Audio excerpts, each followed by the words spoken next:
2 থেকে 3 মিনিটের একটি ছোট গল্প শুনে যাবেন, আশা করি ভালো লাগবে। একটি ছেলে খুবই সাদাসিধা ছিল। সে একটি দোকানে চাকরি করত। ছেলেটির বেতন ছিল মাত্র 5,000 টাকা। ছেলেটির দোকানের সামনে দিয়ে প্রতিদিন একটি মেয়ে স্কুলে যেত। মেয়েটি প্রতিদিন বোরকা পরে যেত, কিন্তু প্রায়ই মুখটা খোলা থাকতো। একদিন হঠাৎ করে ছেলেটির নজর পড়লো মেয়েটির দিকে। এভাবে বেশ কয়েকদিন যাবার পর মেয়েটি বুঝতে পারলো ছেলেটি তাকে লক্ষ্য করে। মেয়েটিও বাঁকা চোখে ছেলেটির দিকে তাকাতে শুরু করলো। ছেলেটি মেয়ের চলাফেরা দেখে মুগ্ধ হলো। আফসোস করতে লাগলো, ইস, যদি আমিও আজ পড়াশোনা করতে পারতাম, তাহলে সাহস করে মেয়েটির সাথে কথা বলতে পারতাম। মেয়েটি বুঝতে পারলো ছেলেটি তাকে ভীষণ পছন্দ করে। তাই একদিন মেয়েটি ছেলেটির দোকানের পাশে দাঁড়িয়ে রইল। তখন ছেলেটি দুপুরের খাবার খাওয়ার জন্য দোকানের বাইরে আসে।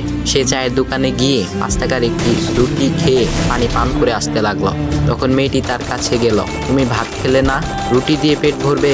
তখন ছেলেটি মেয়েটিকে দেখে অবাক হয়ে গেল। তখন ছেলেটি বলল, আমি ভাত খেলে আমার মা, বাবা আর ছোট বোনকে কি খাওয়াবো? মেয়েটি শিক্ষিত, তাই অল্পতেই বুঝে গেল। সে হাত ধরে বলতে লাগলো, তাহলে তুমি যে আমাকে পছন্দ করো, আমাকে কি খাওয়াবে? তখন ছেলেটি বলল, আমি তো তোমাকে আপন করে পাওয়ার জন্য দেখি না, কারণ সে যোগ্যতা আমার নেই। তবে এটা সত্যি যে তোমাকে দেখলে আমার খুব ভালো লাগে, তাই দেখি। মেয়েটি ছেলেটির কথা শুনে চোখের পানি ধরে রাখতে পারলো না। সে বুঝে গেল ছেলেটির চরিত্র ও ভাবনা অনেক সুন্দর। সেদিন মেয়েটি চলে গেল।